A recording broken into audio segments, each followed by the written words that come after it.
کتاب الایمان کی پہلی حدیث عمر رضی اللہ عنہ سے روایت ہے، وہ بیان کرتے ہیں رسول اللہ صلی اللہ علیہ وسلم نے فرمایا، اعمال کا دار و مدار نیتوں کے ساتھ ہے اور بلا شبہ ہر شخص کو اس کی نیت کے مطابق ثواب ملے گا۔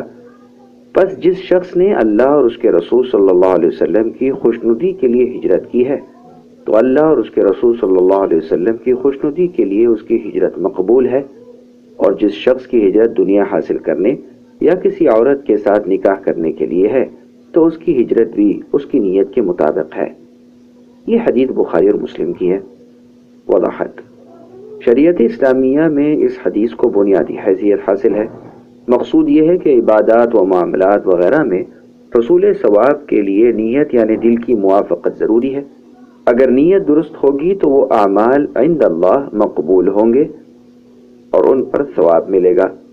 صاف ظاہر ہے کہ جو عام شرعاً ممنوع ہیں ان کے کرنے سے حدود اللہ کی نافرمانی ہوگی اور اللہ پاک ناراض ہوں گے، اگرچہ ایسا عمل کرنے والے کی نیت ثواب کی ہو۔ واللہ اعلم۔ ایمان اور اس کے مسائل کی دوسری حدیث عمر بن الخطاب رضی اللہ عنہ سے روایت ہے، وہ بیان کرتے ہیں کہ ایک دن ہم رسول اللہ صلی اللہ علیہ وسلم کی مجلس میں تھے۔ اچانک ایک شخص وارد ہوا جس کا لباس سفید براق تھا، اس کے بال بہت زیادہ سیاہ یعنی کالے تھے، اس پر سفر کے نشانات دکھائی نہیں دے رہے تھے اور ہم میں سے کوئی شخص بھی اسے نہ پہچانتا تھا۔ وہ نبی صلی اللہ علیہ وسلم کے قریب بیٹھ گیا، اس نے اپنے دونوں گھٹنے نبی صلی اللہ علیہ وسلم کے دونوں گھٹنوں کے ساتھ ملائے، اپنی ہتھیلیوں کو آپ کی رانوں پر رکھا اور آپ کو مخاطب کرتے ہوئے دریافت کیا، اے محمد صلی اللہ علیہ وسلم، مجھے اسلام کے بارے میں بتائیں۔ آپ نے فرمایا، اسلام یہ ہے کہ تم اس بات کی گواہی دو کہ اللہ کی ذات کے علاوہ کوئی معبود برحق نہیں ہے، اور اس بات کی گواہی دو کہ محمد صلی اللہ علیہ وسلم اللہ کے رسول ہیں، اور تم نماز قائم کرو، زکوٰۃ ادا کرو، رمضان کے روزے رکھو اور بیت اللہ کا حج کرو، بشرط یہ کہ تم اس کی طرف سفر کی طاقت رکھو۔ اس شخص نے کہا، آپ نے سچ فرمایا۔ اس پر ہمیں یعنی صحابہ کو تعجب لاحق ہوا کہ یہ شخص آپ سے دریافت کر رہا ہے اور پھر آپ کی تصدیق بھی کر رہا ہے۔ اس نے دریافت کیا کہ مجھے ایمان کے بارے میں بتائیں۔ آپ نے فرمایا، تم اللہ کے فرشتوں، اللہ کی جانب سے نازل کردہ کتابوں، اللہ کے پیغمبروں اور آخرت کے دن پر ایمان رکھو، نیز اچھی اور بری تقدیر پر تمہارا ایمان ہو۔ اس نے کہا، آپ کی باتیں درست ہیں۔ اس نے دریافت کیا، مجھے احسان کے بارے میں بتائیں۔ آپ نے فرمایا، تم اللہ کی عبادت اس طرح کرو گویا کہ تم اس کو دیکھ رہے ہو، اگرچہ تم انہیں یعنی اللہ کو نہیں دیکھتے مگر وہ تو تمہیں دیکھ رہے ہیں۔ اس نے دریافت کیا، مجھے قیامت کے بارے میں بتائیں۔ آپ نے فرمایا، قیامت کا علم مجھے بھی تم سے زیادہ نہیں ہے۔ اس نے دریافت کیا، مجھے قیامت کی علامات کے بارے میں بتائیں۔ آپ نے فرمایا، لونڈی اپنے آقا کو جنم دے گی اور ننگے پاؤں ننگے بدن والے کنگال بکریوں کے چرواہے محلات کی تعمیر میں فخر و مباحات کے طور پر باہم مقابلہ کریں گے۔ عمر رضی اللہ عنہ کہتے ہیں، اس کے بعد وہ شخص اٹھ کر چلا گیا۔ بہت دیر تک میں وہیں رہا کہ آپ صلی اللہ علیہ وسلم نے مجھے مخاطب کیا، اے عمر، تمہیں پتہ چلا کہ یہ مسائل دریافت کرنے والا شخص کون تھا؟ عمر رضی اللہ عنہ کہتے ہیں، میں نے عرض کیا، اللہ اور اللہ کے رسول ہی کو علم ہوگا۔ آپ صلی اللہ علیہ وسلم نے فرمایا، یہ جبرائیل علیہ السلام تھے، وہ تمہارے پاس آئے تھے تاکہ تمہیں تمہارا دین سکھلائیں۔ اس حدیث کو امام مسلم نے روایت کیا ہے۔ وضاحت: حدیث کے ترجمے سے قارئین معلوم کر چکے ہیں کہ رسول اللہ صلی اللہ علیہ وسلم سے استفسار کرنے والے جبرائیل علیہ السلام تھے، جو صحابہ کرام رضی اللہ عنہم کی تعلیم کے سلسلے میں انسانی شکل میں آئے اور انہوں نے آپ سے ایمان کے بنیادی مسائل اور اسلام کے ارکان کے بارے میں سوالات کیے۔ آپ نے اختصار کے ساتھ ان کے سوالات کے جوابات دیے۔ ذہن نشین کر لیں کہ اسلام کے ارکان ادا کرنا ضروری ہیں، لیکن اس سے قبل عقیدے کی درستگی ضروری ہے۔ اسلام کے 6 بنیادی عقائد ہیں۔ نمبر 1، اللہ تعالیٰ کو اور اللہ کے اسماء و صفات یعنی ناموں اور اللہ تعالیٰ کی شان نشان کاموں کے ساتھ اللہ تعالیٰ کو معبود حق تسلیم کرنا۔ نمبر 2، فرشتوں پر ایمان رکھنا کہ وہ بھی اللہ کی مخلوق ہیں اور اللہ کے فرمان کے تابع و فرمانبردار ہیں۔ نمبر 3، تمام پیغمبروں پر ایمان رکھنا کہ اللہ پاک نے ان کو انسانوں کی اصلاح کے لیے بھیجا ہے اور محمد صلی اللہ علیہ وسلم کا درجہ تمام پیغمبروں سے بلند تر ہے۔ آپ خاتم النبیین ہیں، یعنی تمام انبیاء میں سب سے آخر میں آنے والے ہیں۔ آپ کے مبعوث ہونے کے بعد اگرچہ دیگر انبیاء علیہم السلام کی نبوت پر ایمان رکھنا بھی ضروری ہے، لیکن شریعت اور اس کے احکام صرف رسول اللہ صلی اللہ علیہ وسلم کے ارشادات کے ہی تابع ہیں، ان سے سرمو انحراف جائز نہیں۔ نمبر 4، اللہ پاک کی جانب سے نازل کردہ تمام آسمانی کتابوں اور صحائف پر ایمان رکھنا، بالخصوص قرآن پاک اور احادیث صحیحہ پر اس یقین کے ساتھ ایمان رکھنا کہ قرآن پاک اور احادیث صحیحہ کی حفاظت کی ذمہ داری اللہ پاک نے خود اپنے ذمہ لی ہے، لہٰذا یہ دونوں مجموعے تغیر و تبدل سے محفوظ ہیں اور ہدایت کے ان دونوں سرچشموں کے علاوہ کسی بھی سرچشمے کو اہمیت نہ دی جائے اور نہ ہی اس سے رہنمائی حاصل کی جائے۔ نمبر 5، روز جزا و سزا پر ایمان لانا کہ اس کا وقوع ضرور ہوگا، اس میں سب کا محاسبہ ہوگا۔ نمبر 6، تقدیر پر ایمان لانا کہ اللہ پاک نے ہر ایک کی تقدیر تحریر فرما دی ہے، سب کام اللہ ہی کی لکھی تقدیر کے مطابق ہوتے ہیں، لیکن خیال رہے کہ اگر کوئی شخص کسی بیماری میں یا کسی دوسری مصیبت میں گرفتار ہوتا ہے اور تقدیر کے مطابق اس نے ضرور اس میں مبتلا ہونا تھا تو اسے چاہیے کہ وہ صبر کرے، اس صورت میں تقدیر کا سہارا لینا درست ہے۔ لیکن اگر کسی شخص سے گناہ سرزد ہوتے ہیں، مثلا اس سے زنا صادر ہو جاتا ہے یا کوئی اور اخلاقی گناہ سرزد ہو جاتا ہے، تو اس کو تقدیر کا سہارا نہیں لینا چاہیے، یعنی وہ یہ نہ کہے کہ چونکہ تقدیر میں مجھ سے زنا سرزد ہونا لکھا ہوا تھا اس لیے مجھ سے زنا ہوا ہے، ایسا کہنا درست نہیں، بلکہ وہ نفس امارہ کو ملامت کرے اور اللہ پاک سے استغفار کرے، یعنی اپنے اس گناہ کی بخشش مانگے۔ ان 6 باتوں میں سے اگر کسی شخص کا ایک بات پر ایمان نہیں ہے تو اس کو مسلمان نہیں کہا جائے گا، اس کی نماز، روزہ اور دیگر اعمال صالحہ عند اللہ یعنی اللہ کے ہاں معتبر نہیں ہوں گے۔ اللہ پر ایمان لانے کا مطلب یہ ہے کہ اللہ کے ساتھ کسی کو شریک نہ کیا جائے، صرف اللہ ہی کی عبادت کی جائے اور اللہ کی نازل کردہ کتاب قرآن پاک اور احادیث صحیحہ پر عمل کیا جائے۔ صحیح حدیث کے ہوتے ہوئے اس کے خلاف کسی صحابی، تابعی یا امام کے قول کو ترجیح دینا شرک فی الرسالت ہے، یعنی نبی صلی اللہ علیہ وسلم کے ساتھ اسے آپ کا شریک ٹھہرانا ہے۔ ایمان اور اس کے مسائل کی تیسری حدیث۔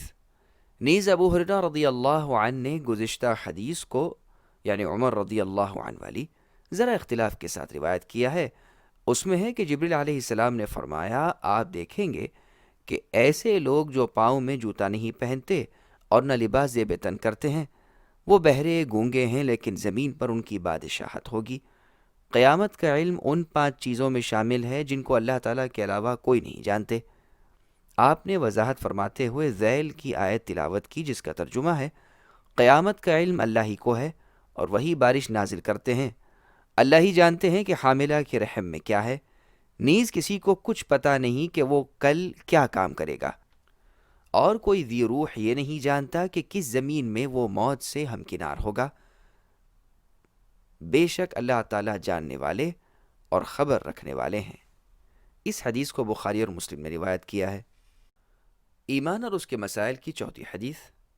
عبداللہ ابن عمر رضی اللہ عنہما سے روایت ہے، وہ بیان کرتے ہیں رسول اللہ صلی اللہ علیہ وسلم نے فرمایا، اسلام کے محل کی بنیاد 5 ستونوں پر ہے۔ پہلا ستون، اس بات کی گواہی دینا کہ اللہ ہی معبود برحق ہیں اور محمد صلی اللہ علیہ وسلم اللہ کے بندے اور اللہ کے رسول ہیں۔ دوسرا ستون، نماز قائم کرنا۔ تیسرا ستون، زکوٰۃ ادا کرنا۔ چوتھا ستون، حج کرنا۔ پانچواں ستون، رمضان کے روزے رکھنا۔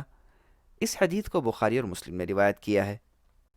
ایمان اور اس کے مسائل کی 5ویں حدیث ابو ہریرہ رضی اللہ عنہ سے روایت ہے، وہ بیان کرتے ہیں رسول اللہ صلی اللہ علیہ وسلم نے فرمایا، ایمان کی قریباً 70 شاخیں ہیں، سب سے افضل شاخ لا الہ الا اللہ کہنا ہے، اور سب سے ادنا شاخ تکلیف دینے والی چیز کو راستے سے ہٹانا ہے، نیز شرم و حیا بھی ایمان کی شاخ ہے۔ ایمان اور اس کے مسائل کی 6ٹی حدیث عبداللہ ابن عمرو رضی اللہ عنہما سے روایت ہے، وہ بیان کرتے ہیں رسول اللہ صلی اللہ علیہ وسلم نے فرمایا، مسلمان وہ ہے جس کی زبان اور ہاتھ سے مسلمان محفوظ رہیں، اور مہاجر وہ ہے جو ایسے افعال یعنی کام چھوڑ دے جن سے اللہ تعالیٰ نے منع فرمایا ہے۔ یہ بخاری کے الفاظ ہیں۔ مسلم کی روایت میں یوں ہے، عبداللہ ابن عمرو رضی اللہ عنہما بیان کرتے ہیں، ایک شخص نے نبی صلی اللہ علیہ وسلم سے دریافت کیا کہ مسلمانوں میں سے کون سا شخص بہتر ہے؟ آپ نے فرمایا، جس کی زبان اور ہاتھ سے مسلمان محفوظ رہیں۔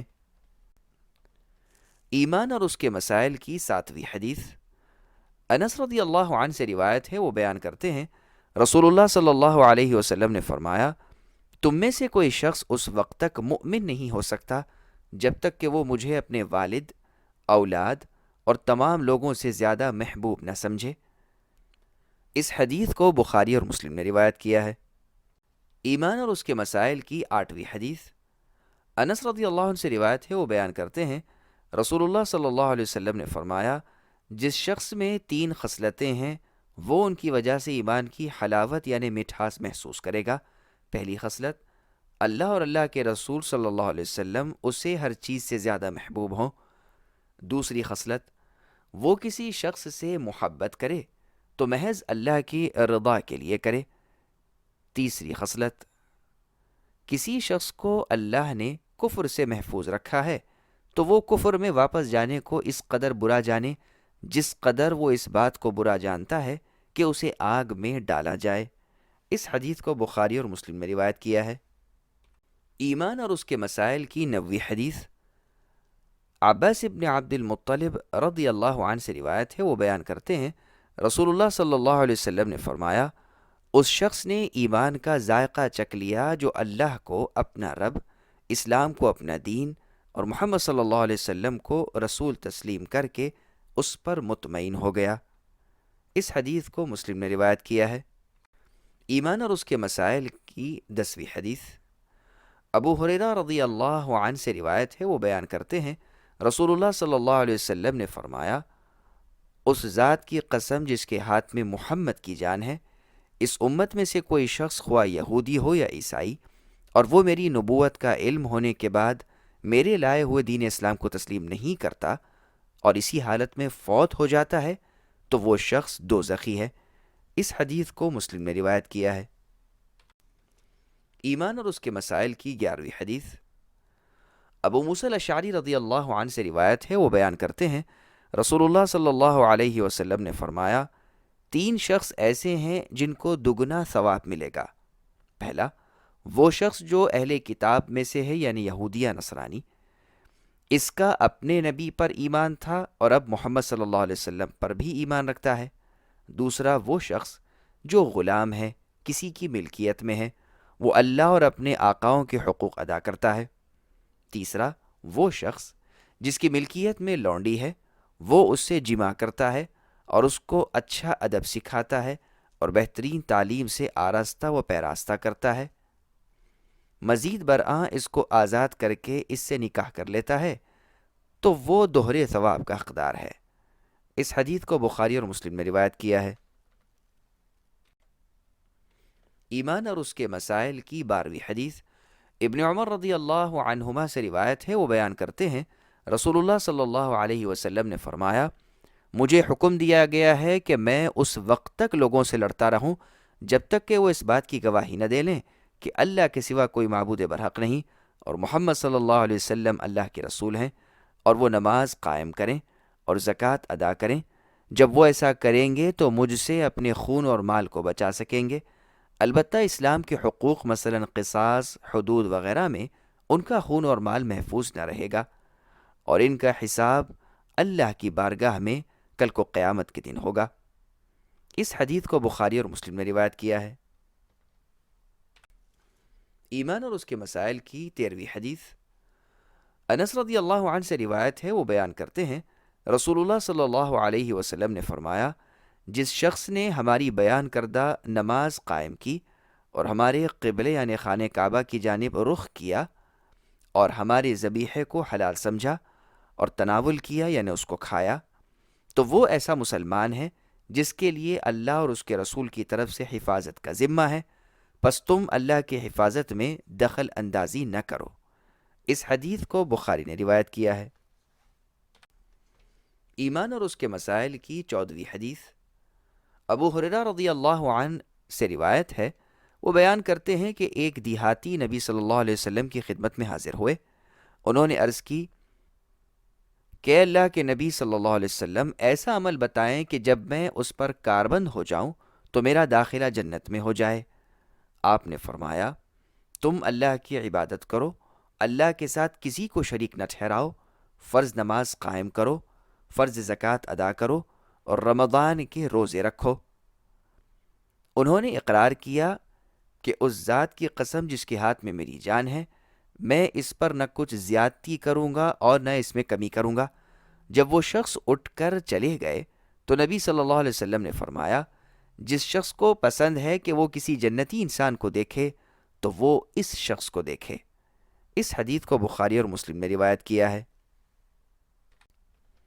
ایمان اور اس کے مسائل کی 15ویں حدیث سفیان ابن عبداللہ ثقفی رضی اللہ عنہ سے روایت ہے، وہ کہتے ہیں، میں نے عرض کیا، اے اللہ کے رسول صلی اللہ علیہ وسلم، مجھے اسلام کے بارے میں ایسی جامع بات بتائیں کہ آپ کے بعد مجھے کسی سے استفسار کی ضرورت باقی نہ رہے۔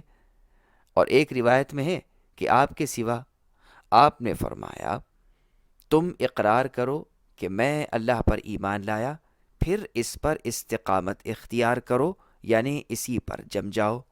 اس حدیث کو مسلم نے روایت کیا ہے۔ ایمان اور اس کے مسائل کی 16ویں حدیث طلحہ بن عبید اللہ رضی اللہ عنہ سے روایت ہے، وہ بیان کرتے ہیں کہ نجد کے باشندوں میں سے ایک شخص رسول اللہ صلی اللہ علیہ وسلم کی خدمت میں حاضر ہوا، جس کے سر کے بال پراگندہ تھے۔ اس کی آواز کی بھن بھناہٹ تو ہمارے کانوں میں آ رہی تھی، لیکن ہمیں معلوم نہیں ہو رہا تھا کہ وہ کیا کہہ رہا ہے۔ وہ آپ کے قریب ہوئے تو معلوم ہوا کہ وہ آپ سے اسلام کے بارے میں دریافت کر رہے ہیں۔ نبی صلی اللہ علیہ وسلم نے فرمایا، دن رات میں 5 نمازیں فرض ہیں۔ اس شخص نے دریافت کیا، ان کے علاوہ بھی مجھ پر کچھ فرض ہے؟ آپ نے فرمایا، اور کچھ فرض نہیں، البتہ نفل نماز ہے۔ نیز رسول اللہ صلی اللہ علیہ وسلم نے فرمایا، اور ماہ رمضان کے روزے فرض ہیں۔ اس شخص نے دوبارہ دریافت کیا، اس کے سوا بھی مجھ پر کچھ فرض ہے؟ آپ نے فرمایا، نہیں، البتہ نفل روزے ہیں۔ طلحہ بن عبید اللہ رضی اللہ عنہ نے روایت کیا ہے کہ رسول اللہ صلی اللہ علیہ وسلم نے اس شخص کو زکوٰۃ کے بارے میں بھی بتایا کہ وہ فرض ہے۔ اس شخص نے دریافت کیا، اس کے سوا بھی مجھ پر کچھ فرض ہے؟ آپ نے فرمایا، نہیں، البتہ نفلی صدقہ ہے۔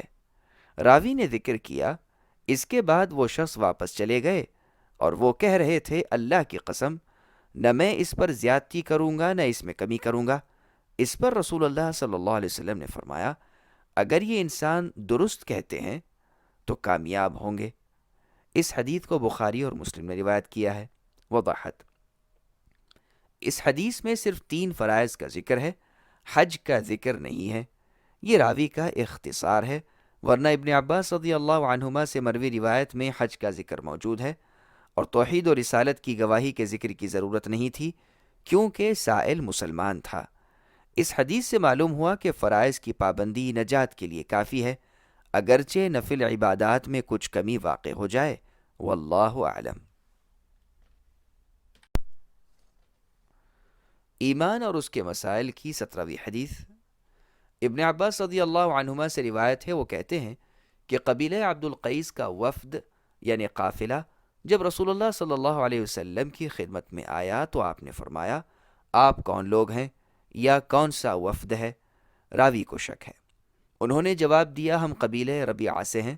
آپ نے انہیں خوش آمدید کہنے کے بعد فرمایا، تم رسوا ہو نہ شرمسار، کیونکہ یہ لوگ بغیر جنگ کے اپنی خوشی سے اسلام لائے تھے۔ انہوں نے عرض کیا، اے اللہ کے رسول صلی اللہ علیہ وسلم، ہم آپ کی خدمت میں صرف حرمت کے مہینے میں آ سکتے ہیں۔ ہمارے اور آپ کے درمیان مدر کا کافر قبیلہ آباد ہے۔ ہمیں فیصلہ کن بات سے آگاہ فرمائیں جس سے ہم ان لوگوں کو مطلع کریں جو ہمارے ساتھ نہیں ہیں، اور اس کے مطابق عمل کرنے سے ہم جنت میں داخل ہو سکیں۔ نیز انہوں نے آپ سے مشروبات یعنی پینے کی چیزوں کے برتنوں کے بارے میں دریافت کیا۔ اس پر آپ نے ان کو 4 باتوں کا حکم دیا اور 4 چیزوں سے منع فرمایا یعنی روکا۔ ان کو حکم دیا کہ اللہ کی ذات پر ایمان رکھیں۔ آپ نے ان سے دریافت کیا، تمہیں معلوم ہے کہ ایک اللہ کی ذات پر ایمان رکھنے سے مقصود کیا ہے؟ انہوں نے جواب دیا، اللہ اور اللہ کے رسول کو ہی علم ہے۔ آپ نے فرمایا، ایمان باللہ یعنی اللہ کی ذات پر ایمان رکھنے سے مقصود اس بات کی گواہی دینا ہے کہ اللہ تعالیٰ کے سوا کوئی معبود برحق نہیں ہے۔ گواہی دیں کہ محمد صلی اللہ علیہ وسلم اللہ کے رسول ہیں، نماز قائم کریں، رمضان کے روزے رکھیں اور غنیمت کے مال میں سے 5واں حصہ بیت المال کو دیں۔ نیز نبی صلی اللہ علیہ وسلم نے ان کو 4 برتنوں کے استعمال سے منع فرمایا۔ وہ نمبر 1 سبز مٹکا، نمبر 2 کدو، نمبر 3 چٹھو اور نمبر 4 چینی والے برتن ہیں۔ نیز آپ نے فرمایا، ان باتوں کو محفوظ کرو اور تمہارے پیچھے قبیلے کے جو لوگ ہیں انہیں ان سے آگاہ کرو۔ اس حدیث کو بخاری اور مسلم میں روایت کیا، البتہ الفاظ بخاری کے روایت کردہ ہیں۔ وضاحت: اس حدیث میں توحید و رسالت کا ذکر محض تمہید کے لیے کیا گیا ہے، ورنہ اصل 4 باتیں بعد میں مذکور ہیں جن کا ذکر صحیح بخاری کی ایک روایت میں ہے۔ نمبر 1 نماز قائم کرنا، نمبر 2 زکوٰۃ ادا کرنا، نمبر 3 رمضان کے روزے رکھنا، نمبر 4 غنیمت سے 5واں حصہ بیت المال کو دینا، اور جن 4 باتوں سے روکا گیا ہے وہ یہ ہیں: نمبر 1 سبز مٹکا، یہ برتن مٹی سے تیار کیا جاتا تھا، اس میں بالوں اور خون کو ملایا جاتا تھا۔ نمبر 2 کدو، یہ مشہور سبزی ہے، جب کدو بڑا ہو جاتا تو خشک ہونے کے بعد اس سے گودا نکال کر اس کو بطور برتن استعمال کیا جاتا تھا۔ نمبر 3 چٹھو، کھجور کے تنے کو کھود کر بنایا جاتا تھا۔ نمبر 4 چینی والا برتن، یہ برتن تو آج کل بھی ہیں، ایک طرح کا چکنا مادہ تھا جو برتن کو لگایا جاتا تھا جس سے برتن ملائم ہو جاتا تھا۔ رسول اکرم صلی اللہ علیہ وسلم نے ان کو ان برتنوں میں نبیذ تیار کرنے سے اس لیے منع فرمایا کہ اسلام لانے سے پہلے وہ لوگ ان برتنوں میں شراب بناتے تھے۔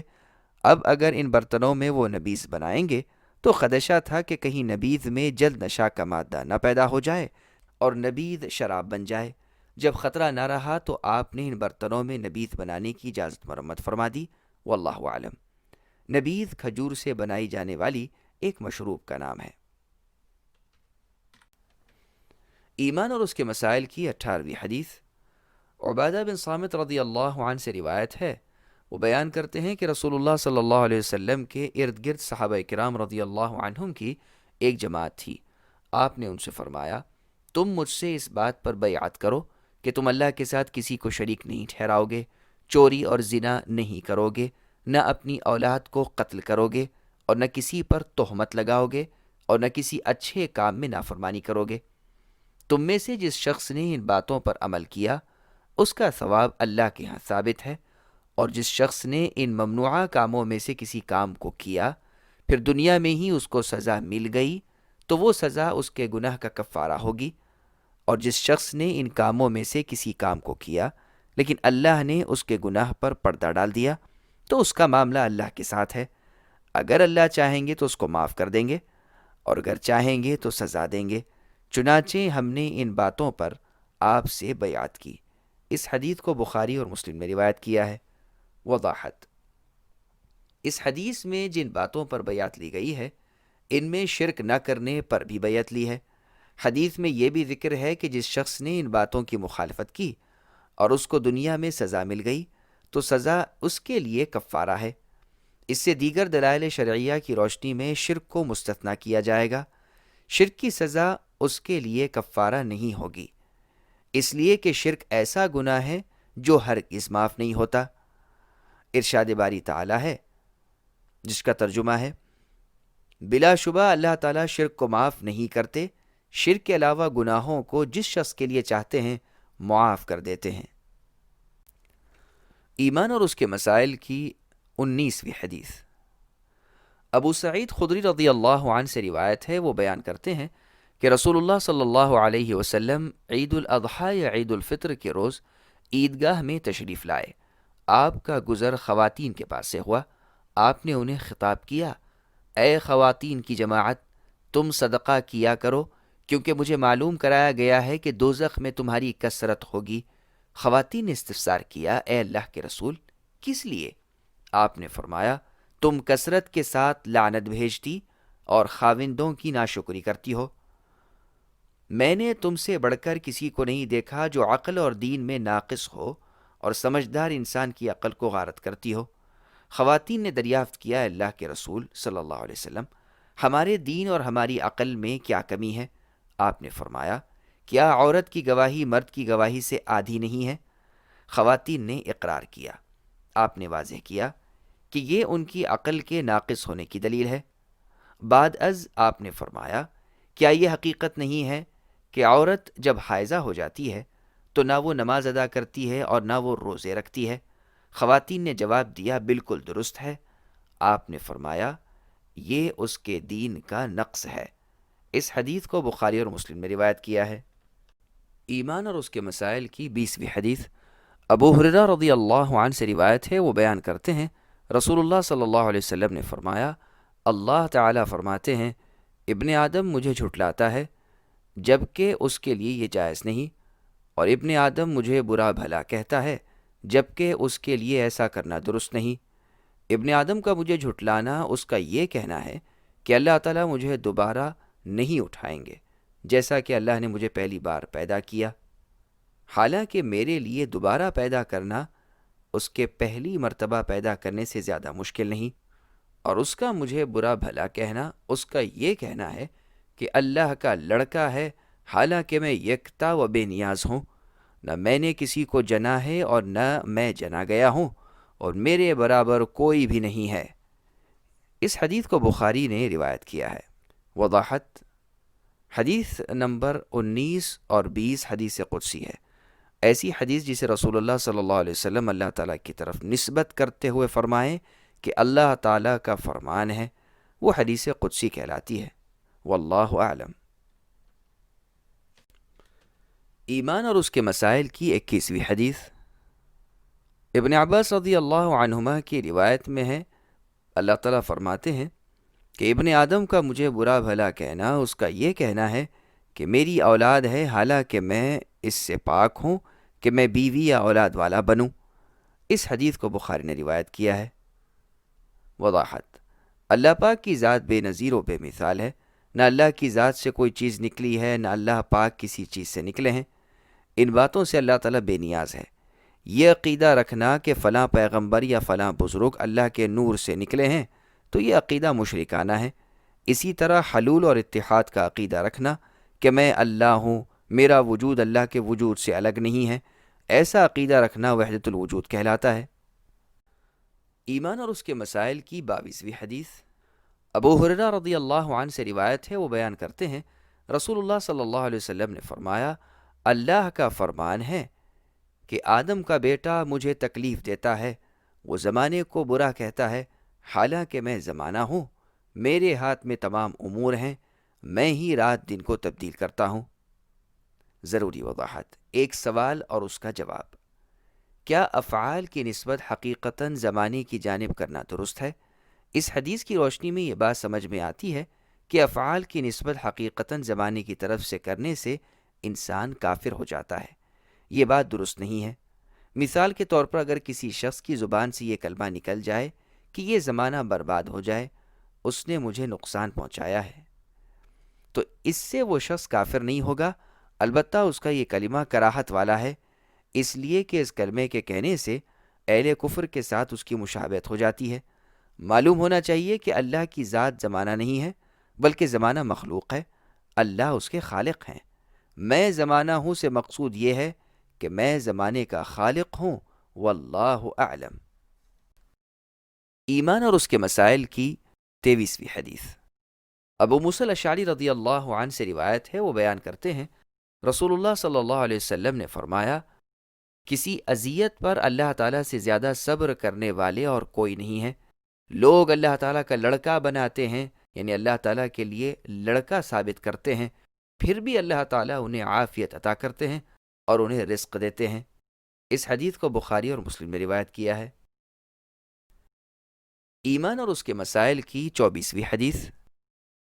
معاذ رضی اللہ عنہ سے روایت ہے، وہ بیان کرتے ہیں کہ میں نبی صلی اللہ علیہ وسلم کے پیچھے گدھے پر سوار تھا، میرے اور آپ کے درمیان صرف پالان کی لکڑی حائل تھی۔ آپ نے فرمایا، اے معاذ، تمہیں معلوم ہے کہ اللہ تعالیٰ کے اس کے بندوں پر کیا حقوق ہیں اور بندوں کے اللہ پر کیا حقوق ہیں؟ معاذ رضی اللہ عنہ کہتے ہیں، میں نے عرض کیا، اللہ اور اللہ کے رسول ہی بہتر جانتے ہیں۔ آپ نے فرمایا، اللہ کے حقوق بندوں پر یہ ہیں کہ وہ اکیلے اللہ ہی کی عبادت کریں، اللہ کے ساتھ کسی کو شریک نہ ٹھہرائیں، اور بندوں کا اللہ پر یہ حق ہے کہ وہ اس شخص کو عذاب نہیں دیں گے جو اللہ کے ساتھ کسی کو شریک نہیں ٹھہراتا۔ معاذ رضی اللہ عنہ کہتے ہیں، میں نے عرض کیا، اللہ کے رسول، کیا میں لوگوں کو اس بات کی خوشخبری نہ سنا دوں؟ آپ نے فرمایا، انہیں خوشخبری نہ سناؤ، کہیں وہ اس پر اعتماد کرتے رہیں اور عبادت کرنے میں کوشاں رہنے کو ترک کر دیں۔ اس حدیث کو بخاری اور مسلم نے روایت کیا ہے۔ ایمان اور اس کے مسائل کی 25ویں حدیث۔ انس رضی اللہ عنہ سے روایت ہے، وہ بیان کرتے ہیں کہ نبی صلی اللہ علیہ وسلم کے پیچھے معاذ رضی اللہ عنہ سواری پر تھے۔ آپ نے فرمایا، اے معاذ۔ انہوں نے جواب دیا، اے اللہ کے رسول، میں حاضر ہوں۔ آپ نے فرمایا، اے معاذ۔ انہوں نے جواب دیا، اے اللہ کے رسول، میں حاضر ہوں۔ 3 بار ایسا ہوا۔ آپ نے فرمایا، جو شخص صدق دل سے گواہی دیتا ہے، یعنی دل کی سچائی کے ساتھ، کہ صرف اللہ ہی معبود برحق ہیں اور محمد صلی اللہ علیہ وسلم اللہ کے رسول ہیں، تو اللہ تعالیٰ دوزخ کی آگ کو اس پر حرام کر دیتے ہیں۔ معاذ رضی اللہ عنہ نے عرض کیا، اللہ کے رسول، کیا میں اس کے بارے میں لوگوں کو مطلع نہ کروں تاکہ وہ خوش ہو جائیں؟ آپ نے فرمایا، اس وقت وہ اس پر بھروسہ کر لیں گے۔ چنانچہ معاذ رضی اللہ عنہ نے موت کے قریب اس بات سے اس لیے آگاہ کیا تاکہ وہ نہ بتانے سے گناہ گار نہ ہو۔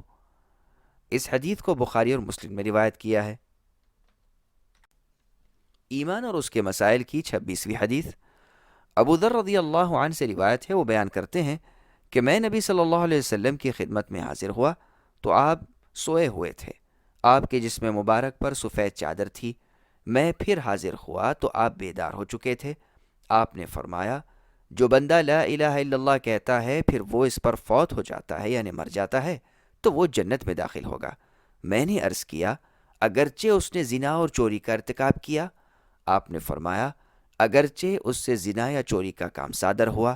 میں نے عرض کیا، اگرچہ اس نے زنا کیا اور چوری کی؟ آپ نے فرمایا، اگرچہ اس نے زنا اور چوری کا ارتکاب کیا۔ میں نے پھر عرض کیا، اگرچہ وہ زنا اور چوری کا مرتکب ہوا؟ آپ نے فرمایا، اگرچہ وہ زنا اور چوری کا مرتکب ہوا۔ تیسری بار پوچھنے پر فرمایا، اگرچہ ابو ذر کی ناک خاک آلودہ ہو جائے، یعنی اگرچہ ابو ذر اس کو ناپسند جانے، اور ابو ذر جب اس حدیث کو بیان کرتے تھے تو فخر سے کہا کرتے، اگرچہ ابو ذر کی ناک خاک آلودہ ہو جائے، یعنی وہ اس کو ناپسند جانے۔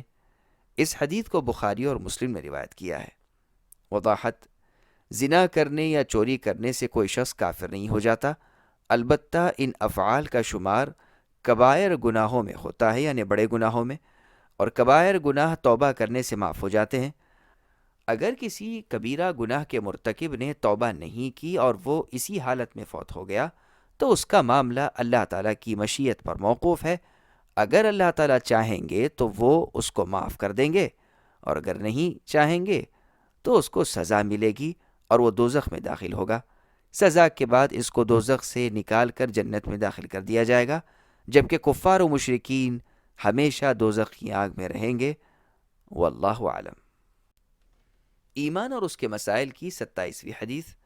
عبادہ بن صامت رضی اللہ عنہ سے روایت ہے، وہ بیان کرتے ہیں رسول اللہ صلی اللہ علیہ وسلم نے فرمایا، جس شخص نے اس بات کی گواہی دی کہ صرف اللہ تعالیٰ اکیلے ہی معبود برحق ہیں، اللہ کا کوئی شریک نہیں، محمد صلی اللہ علیہ وسلم اللہ کے بندے اور رسول ہیں، عیسیٰ علیہ السلام اللہ تعالیٰ کے بندے اور اللہ کے رسول ہیں۔ اللہ کی بندی مریم علیہ السلام کے بیٹے ہیں، اور اللہ کے وہ کلمے ہیں جس کو اللہ تعالیٰ نے مریم کی طرف القاء کیا، اور وہ روح اللہ ہیں، یعنی اللہ تعالیٰ نے ان کو بغیر باپ کے پیدا کیا ہے۔ نیز جنت اور دوزخ حق ہیں، تو اللہ تعالیٰ اس شخص کو جنت میں داخل کریں گے، خواہ اس کے اعمال جو بھی ہوں۔ اس حدیث کو بخاری اور مسلم میں روایت کیا ہے۔ ایمان اور اس کے مسائل کی 28ویں حدیث عمرو بن العاص رضی اللہ عنہما سے روایت ہے۔ وہ بیان کرتے ہیں کہ میں نبی صلی اللہ علیہ وسلم کی خدمت میں حاضر ہوا۔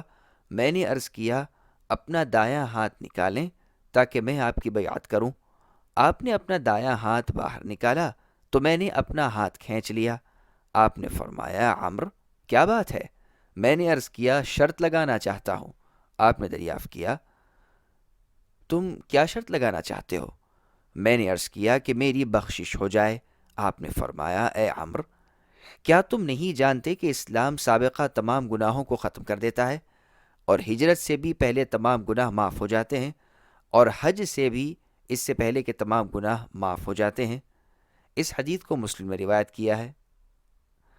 اور وہ دو حدیثیں جو ابو ہریرہ رضی اللہ عنہ سے مروی ہیں کہ اللہ تعالیٰ نے فرمایا، شرک کرنے والوں کے شرک سے میں بے پرواہ ہوں، اور دوسری حدیث کہ کبریائی میری چادر ہے، ان دونوں احادیث کو ہم انشاءاللہ تعالی ریا اور تکبر کے باب میں ذکر کریں گے۔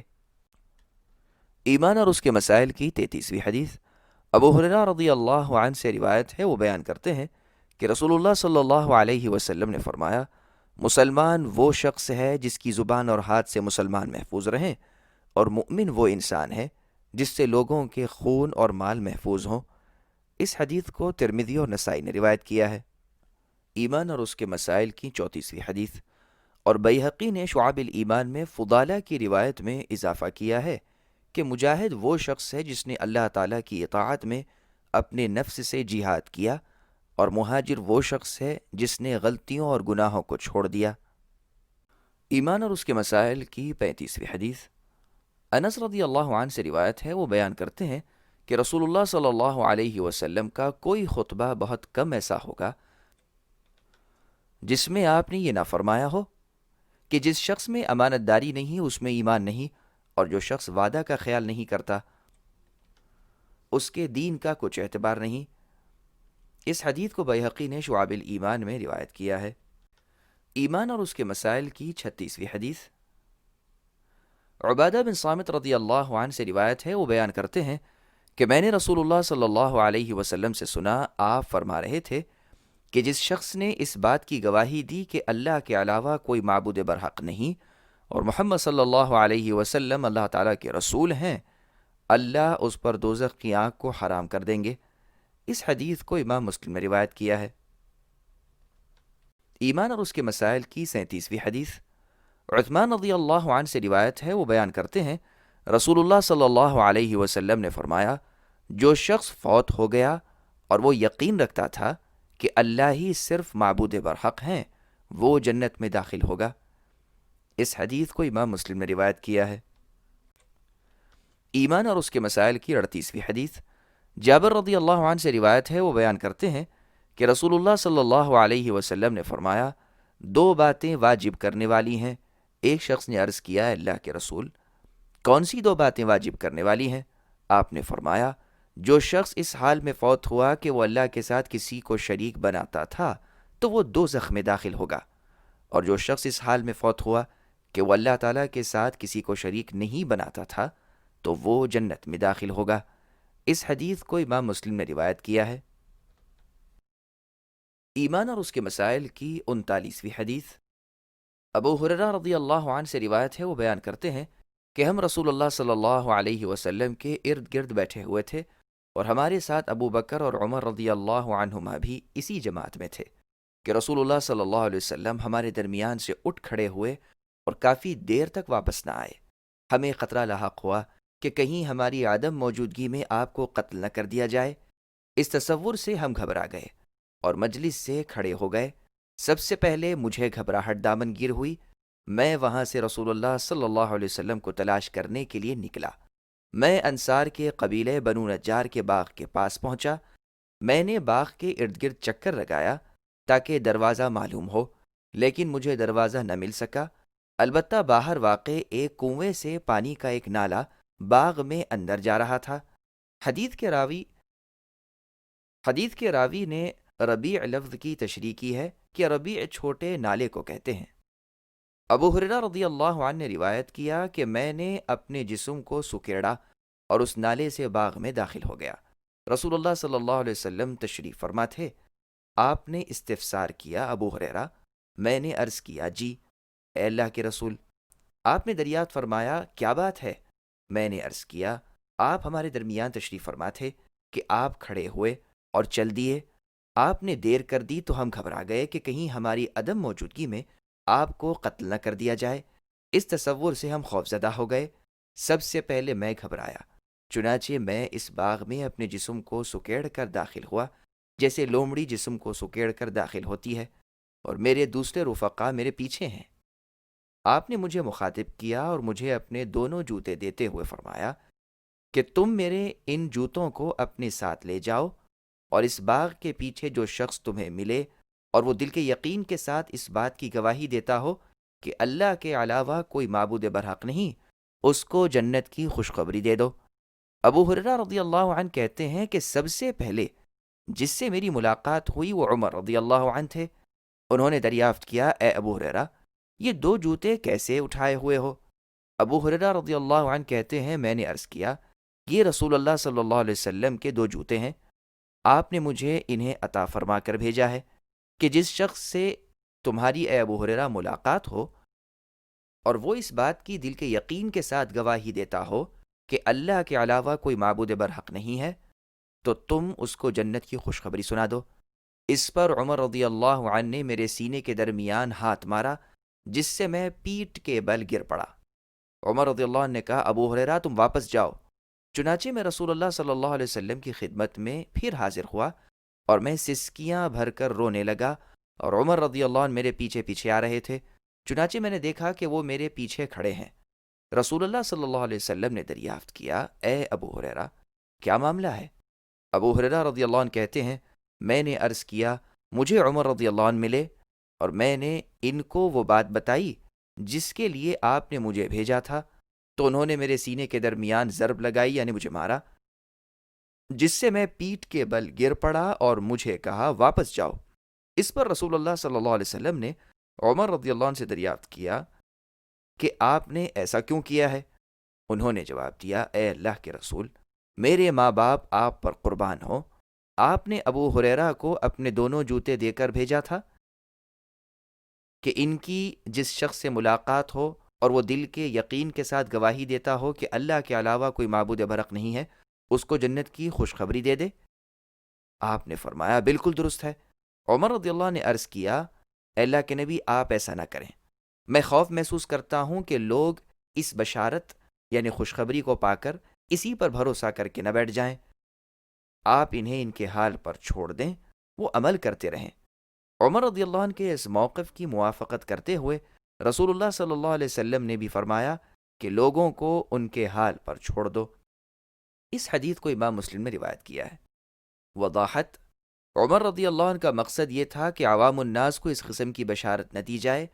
انہیں ڈر تھا کہ لوگ کہیں عمل کرنا نہ چھوڑ دیں، البتہ خواص کو خوشخبری دی جائے، وہ تو خوشخبری سن کر مزید نیک اعمال کے لیے کوشاں رہیں گے۔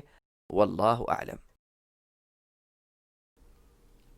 ایمان اور اس کے مسائل کی 40ویں حدیث عثمان رضی اللہ عنہ سے روایت ہے۔ وہ بیان کرتے ہیں کہ جب نبی صلی اللہ علیہ وسلم وفات پا گئے تو آپ کے صحابہ کرام رضی اللہ عنہم میں سے کچھ سخت غمناک ہوئے۔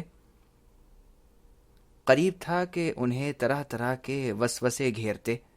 عثمان رضی اللہ عنہ بیان کرتے ہیں کہ میں بھی انہی میں سے تھا، چنانچہ میں پریشان حال بیٹھا ہوا تھا، میرے پاس سے عمر رضی اللہ عنہ کا گزر ہوا، انہوں نے السلام علیکم کہا، لیکن مجھے اس کا پتہ نہ چلا۔ عمر رضی اللہ عنہ نے ابو بکر رضی اللہ عنہ سے میرا شکوہ کیا، بعد ازاں وہ دونوں اکٹھے میرے پاس آئے، انہوں نے السلام علیکم کہا۔ ابو بکر رضی اللہ عنہ نے عثمان رضی اللہ عنہ سے دریافت کیا کہ کیا سبب ہے؟ آپ نے اپنے بھائی عمر رضی اللہ عنہ کے سلام کا جواب نہیں دیا۔ عثمان رضی اللہ عنہ کہتے ہیں، میں نے عرض کیا، میں نے تو ایسا نہیں کیا۔ عمر رضی اللہ عنہ نے فرمایا کیوں نہیں، اللہ کی قسم آپ نے ایسا ہی کیا ہے۔ عثمان رضی اللہ عنہ نے جواب دیا اللہ کی قسم مجھے بالکل علم نہیں کہ آپ میرے پاس سے گزرے ہیں اور آپ نے مجھے السلام علیکم کہا ہے۔ ابو بکر رضی اللہ عنہ اصل حقیقت بھانپ گئے۔ انہوں نے کہا عثمان رضی اللہ عنہ سچ کہتے ہیں، کسی پریشانی کے باعث ایسا ہوا ہے؟ عثمان رضی اللہ عنہ کہتے ہیں میں نے اس بات میں جواب دیا۔ ابو بکر صدیق رضی اللہ عنہ نے دریافت کیا پریشانی کیا ہے؟ عثمان رضی اللہ عنہ کہتے ہیں میں نے عرض کیا اللہ تعالیٰ نے اپنے پیغمبر محمد صلی اللہ علیہ وسلم کو اس سے پہلے فوت کر لیا کہ ہم آپ سے دین اسلام میں نجات کے بارے میں دریافت کرتے۔ ابو بکر صدیق رضی اللہ عنہ نے جواب دیا میں نے نبی صلی اللہ علیہ وسلم سے اس کے بارے میں دریافت کیا تھا۔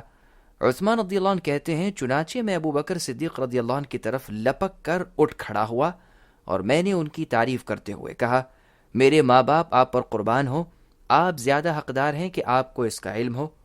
ابو بکر رضی اللہ عنہ نے بیان کیا میں نے نبی صلی اللہ علیہ وسلم سے عرض کیا تھا کہ اے اللہ کے رسول صلی اللہ علیہ وسلم دین اسلام میں نجات کیسے ہوگی؟ آپ نے فرمایا جس شخص نے میرے اس کلمے کو تسلیم کر لیا یعنی کلمہ لا الہ الا اللہ جس کو میں نے اپنے چچا ابو طالب پر پیش کیا تھا لیکن اس نے انکار کر دیا تھا، اس کلمے کا اعتراف اس شخص کے لیے نجات کا باعث ہے جو اس کا اقرار کرے گا۔ اس حدیث کو امام احمد نے اپنی مسند میں روایت کیا ہے۔ ایمان اور اس کے مسائل کی 41ویں حدیث مقداد رضی اللہ عنہ سے روایت ہے، وہ بیان کرتے ہیں انہوں نے رسول اللہ صلی اللہ علیہ وسلم سے سنا، آپ نے فرمایا روئے زمین پر کوئی گھر خواہ وہ اینٹوں یا شہتیروں سے بنا ہوا ہوگا باقی نہیں رہے گا مگر اللہ تعالیٰ اس گھر میں اسلام کے کلمہ لا الہ الا اللہ کو داخل کریں گے، عزیز کے عزت دینے اور ذلیل کے ذلت دینے کے ساتھ۔ اللہ تعالیٰ یا تو ان کو عزت عطا کریں گے یا ان کو ذلیل کریں گے، پس وہ تمام اللہ کے فرمانبردار ہو جائیں گے۔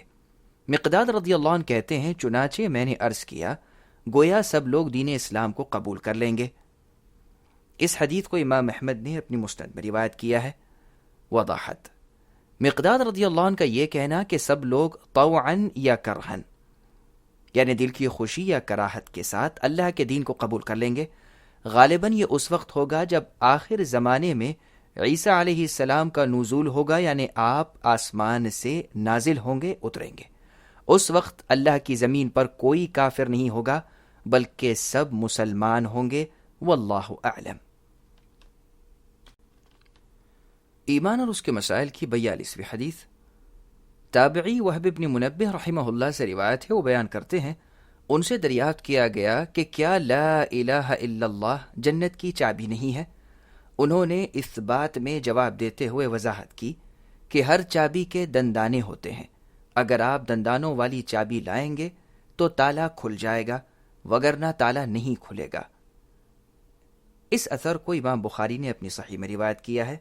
وضاحت امام بخاری رحمہ اللہ نے وہب بن منبہ رحمہ اللہ کے قول کو صحیح بخاری کتاب الجنائز کے آغاز میں بلا سند ذکر کیا ہے، البتہ اپنی کتاب التاریخ الکبیر میں موصولاً ذکر کیا ہے۔ ایمان اور اس کے مسائل کی 43ویں حدیث ابو ہریرہ رضی اللہ عنہ سے روایت ہے، وہ بیان کرتے ہیں رسول اللہ صلی اللہ علیہ وسلم نے فرمایا جب تم میں سے کسی شخص کا اسلام عمدہ ہے تو جو نیک کام وہ کرتا ہے اس کا ثواب 10 گنا سے 700 گنا تک لکھ دیا جاتا ہے، اور جو برا عمل کرتا ہے اس کا گناہ صرف اتنا ہی لکھا جاتا ہے یہاں تک کہ وہ اللہ سے ملاقات کرتا ہے یعنی فوت ہو جاتا ہے۔ اس حدیث کو بخاری اور مسلم میں روایت کیا ہے۔ ایمان اور اس کے مسائل کی 44ویں حدیث ابو امامہ رضی اللہ عنہ سے روایت ہے، وہ بیان کرتے ہیں ایک شخص نے رسول اللہ صلی اللہ علیہ وسلم سے دریافت کیا کہ ایمان کی علامت کیا ہے؟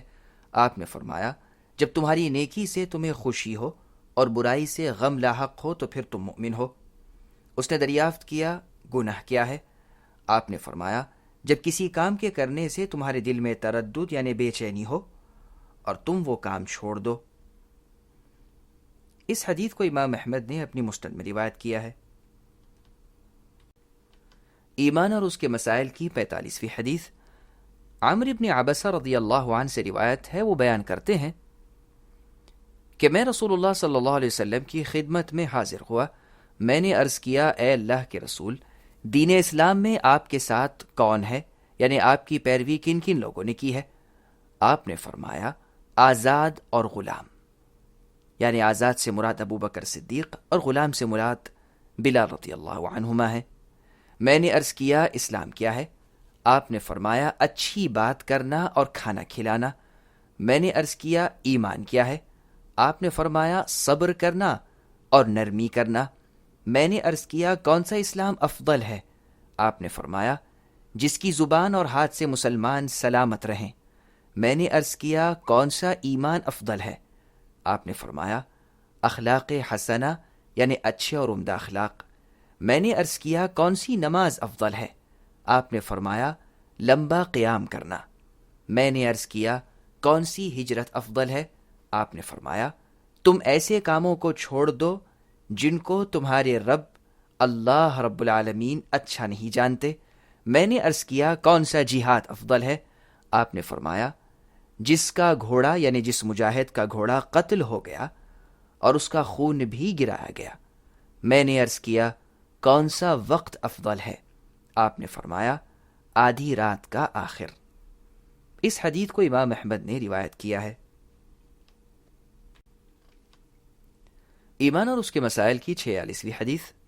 معاذ بن جبل رضی اللہ عنہ سے روایت ہے، وہ بیان کرتے ہیں کہ میں نے رسول اللہ صلی اللہ علیہ وسلم سے سنا، آپ نے فرمایا جو شخص اللہ سے اس حال میں ملا کہ اس کے ساتھ کسی کو شریک نہیں بنایا اور 5 نمازیں ادا کرتا رہا اور رمضان کے روزے رکھتا رہا، اس کے گناہ معاف کر دیے جائیں گے.